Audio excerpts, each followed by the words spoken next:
Muchas personas creen que roncar es algo totalmente inofensivo, pero hoy te quiero explicar que puede ser señal de que algo más está pasando en tu cuerpo.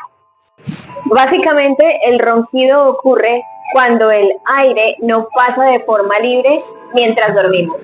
Se genera una especie de vibración de los tejidos blandos por un colapso parcial de las vías respiratorias altas y por ende hay un esfuerzo respiratorio.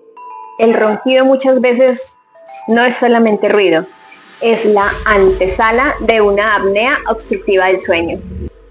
Y esto como consecuencia genera pausas respiratorias, microdespertares y un descenso en el oxígeno. Oxígeno que por supuesto es muy importante y es vital para el correcto funcionamiento de tus órganos, de tu cerebro, tu corazón.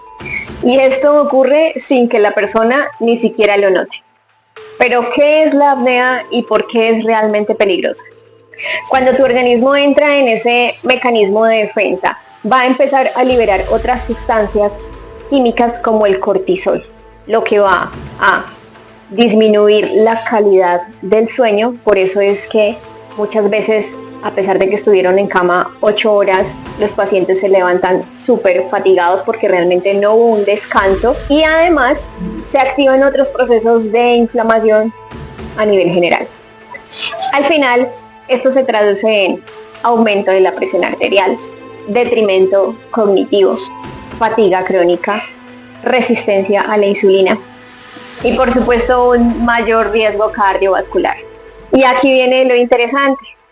Desde la odontología hecha con conciencia podemos identificar estas alertas tempranas que el cuerpo nos da. Siempre he pensado que nuestro organismo es muy sabio y él nos envía señales de alerta que muchas veces pasamos por alto, por desconocimiento o porque simplemente decidimos dejarlas pasar. En una consulta odontológica podemos identificar esos primeros signos de alarma, como patrones de desgaste a nivel dentario, que pueden estar asociados a un bruxismo y a su vez a una apnea obstructiva del sueño. Y por supuesto, esto no se va a resolver usando una placa. Mediante una radiografía panorámica podemos observar si hay hipertrofia o atrofia de los cornetes nasales, por ende una disminución en la permeabilidad nasal. Podemos identificar si nuestro paciente está respirando por boca y nariz o solamente lo está haciendo por la boca, un respirador oral. Podemos identificar tensión mandibular. Como te das cuenta, la boca hace parte también del sistema respiratorio y puede ser esa alarma temprana que nos indica que hay algo más profundo que puede estar fallando en nuestro cuerpo.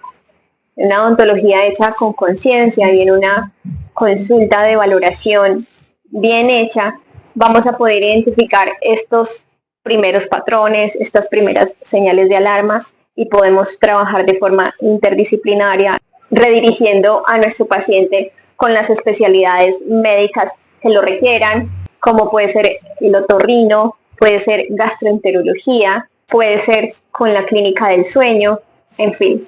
La boca hace parte de un todo y como un todo lo tenemos que evaluar. Por eso, cuando hablamos de bruxismo, hoy en día sabemos que tenemos que ir un poquito más allá y buscar un poquito más allá. Si bien lo podemos detectar a nivel odontológico, sabemos que esto está asociado a otras patologías sistémicas que de no ser tratadas seguirán manifestándose a nivel de cavidad oral. Así que te pido por favor, no normalices que estés durmiendo mal. No normalices que tú o tu pareja o un familiar estén roncando. Que estas son señales de alarma que el cuerpo muy sabiamente nos está brindando. No hagamos oídos sordos. Mejoremos nuestra calidad de vida. Aprendamos a vivir mejor y a cuidar nuestro cuerpo con conciencia. Y no olvides suscribirte, darle like y compartir. Puedes ayudar a mejorar la calidad de vida de otras personas y hacer crecer esta hermosa comunidad. Recuerda que te habló la doctora Fernanda López. Información clara para decisiones conscientes.